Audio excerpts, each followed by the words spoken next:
If you are an active person, I'm sure you've heard of tennis elbow or golfer's elbow, elbow tendonitis. If you've gone to your doctor, they've diagnosed it as medial or lateral epicondylitis. Doesn't matter. It's all the same, and so are their treatments. For many, they'll use elbow bands to try to protect the elbow, rub creams and salves on their elbow as if it's the elbow is the problem. If you go to a PT, they may have you to use stretchy rubber bands or weights to try to strengthen the elbow itself as if you're weak. They're only treating the symptoms and not the causes. And that's going to cost you in the long run. Today, we're going to talk about what is happening, why is it hurting, and how you can fix this in minutes, not days or weeks.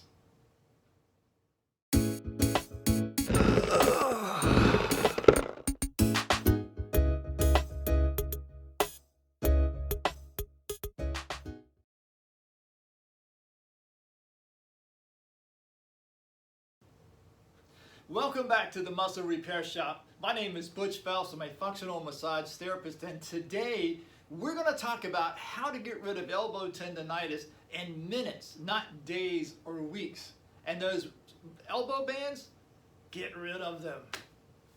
All right, so let's get started. What's causing this? When you look at the arm itself, you have 26 muscles from the elbows down to the tip of your fingers. And in those muscles, you'll have 5 major muscles coming from the elbow across the wrist down to your fingertips allows you to open your hands. On the bottom side down here, you'll feel a little bony knot. There's 5 muscles here that come through the carpal tunnel out to your fingers that allow you to close your hands. So what happens is when you're using your hands, like driving a car, or you're playing tennis, or you're playing golf, or even baseball where you're throwing a baseball or hitting a baseball, or a pickleball, anything that you're doing that you are gripping with your hands, you're actually going to set yourself up for what's known as elbow tendonitis. Now it's commonly called tennis elbow if it's on the outside, golfer's elbow on the inside. And the reason for that is that most tennis players will get the pain more out on the outside of the elbow, typically because of their backhand in the game of tennis. And golfers will typically get it on the inside because of the way they hit a golf ball with the golf club. So they get common names. The medical terms for it is medial for the inside or lateral for the outside, epicondylitis. So what happens is that as you are gripping and using your hands all day long, then you're actually pulling the muscles from the outside. So if I grip my hand here, the muscles up on the top part of my arm have to release as the muscles on the bottom of my arm have to contract so that I can grip something. Now over time, if the muscles in my forearm get tight and I'm trying to close my hand to grip it, I'm overextending these muscles here and it pulls because it attaches out here. It pulls from up here. So this is the symptom because these muscles are tight. So the symptom's out here, and this is where everybody wants to come. And the same thing can happen on the bottom side. As these muscles are tight and you're gripping and moving your hand through a swing, you're going to pull from down here so the pain kicks off here. This is where everybody goes to treat it. This is not the cause. This and this are the causes because the hand actuates these sets of muscles here. Also, the hand rotates so you have muscles between the bones themselves. And you know, if you play tennis or you play golf, the rotation of your hand controls the head of the racket or the head of the club. As you do that in that rotation, that increases the torque on the elbow joint itself because these 2 bones are attaching up here into that rotation.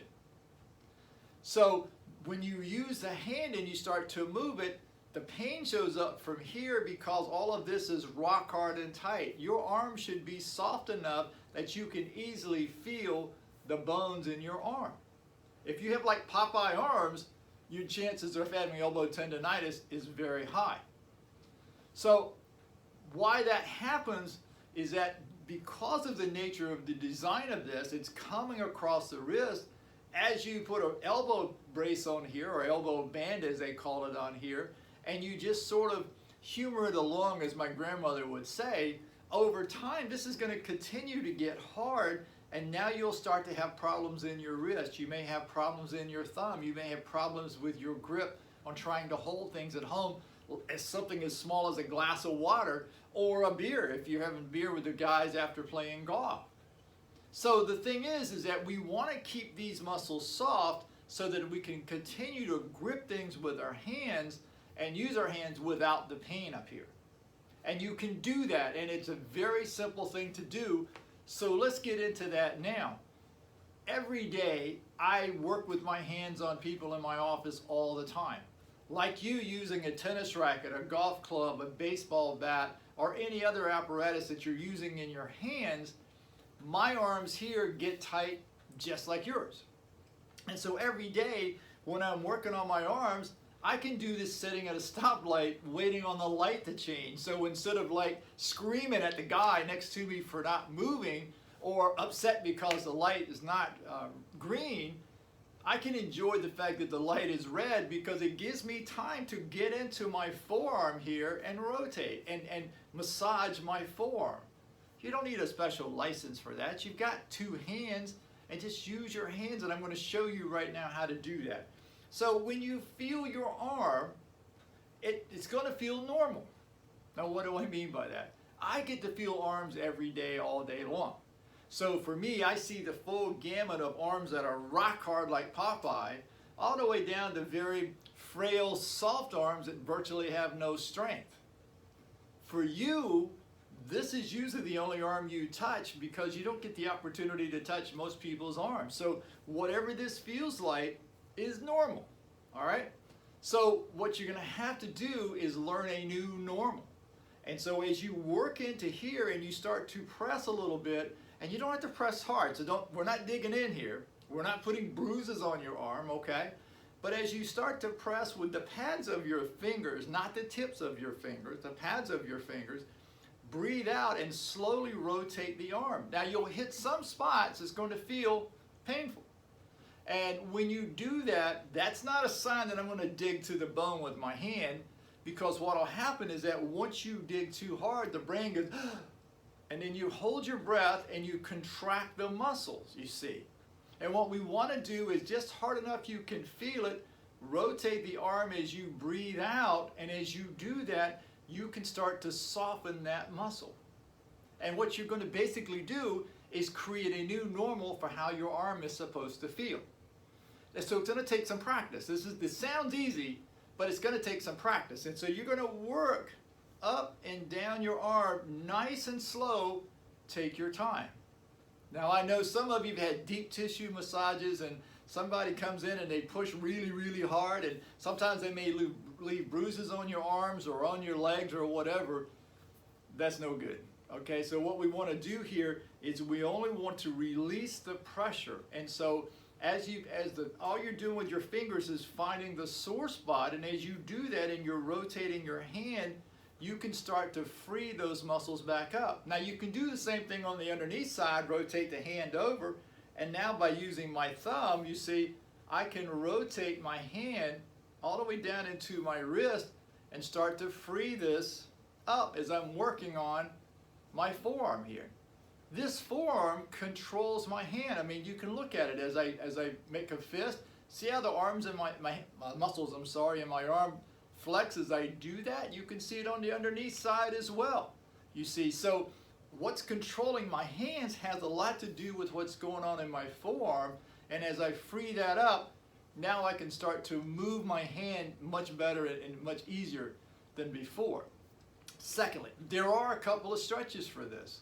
And so for stretching the muscles on the top side here, make a light fist, not like you're going to hit somebody, but just a light fist.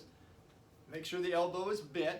Take this hand here and just gently push this down. Don't force this, please, okay? Everybody's getting into this thing of forcing the muscles, and that's just not how that works. Because if you force this down and create too much pain, your brain will contract these muscles to force it back out, okay? So we're playing with the brain here, and so as you breathe out, let this come down, hold for about 5 seconds, release it, and come back. Now I don't care how far. Now you can see I can move my wrist pretty well. but you may only get just a little bit. And as you come down and you begin to feel that tension here a little bit, now what you want to do is release after that 5 seconds, breathe out and do it again.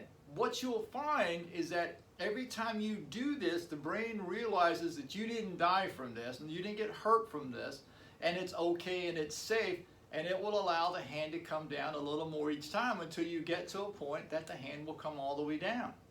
And again, you can do it 8 to 10 times, and as you do that each time, don't focus on how far it comes down, but focus on the release from in here. You're going to feel it more up here. Focus on the release there, breathing out and allowing the brain to set with it for that 5 seconds. Release it and then come back and you do that again.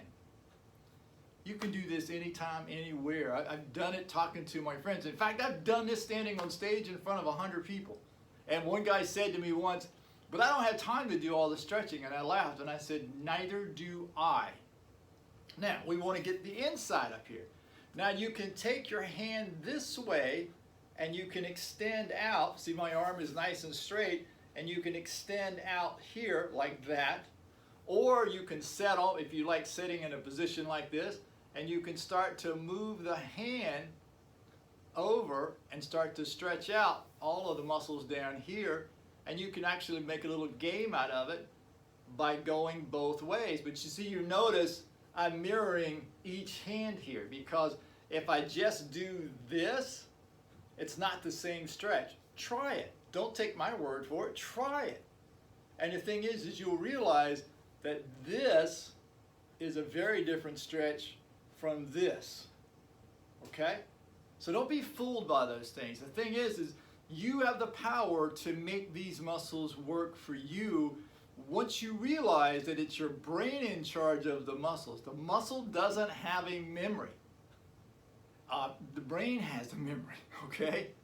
So once you understand that what you're playing with this stretching is the brain's fear of you hurting yourself, now when you start to move your hands one way or the other, you can begin to let go with your breath to allow the muscles to let go. So if you like this, share it with your friends. Be sure to subscribe to my channel down below, because my goal is to hit 1,000 people. And oh, by the way, I forgot to tell you guys, I've got a book. A lot of my clients have said to me, you should write a book. I've got a book where I've gotten through the first draft. Shortly, it will be coming up for pre-sale that you can get the book before it's published. But keep that in mind. I will announce it on my channel. But again, make sure you subscribe down below, ring the bell, share this with your friends, and for now, see ya.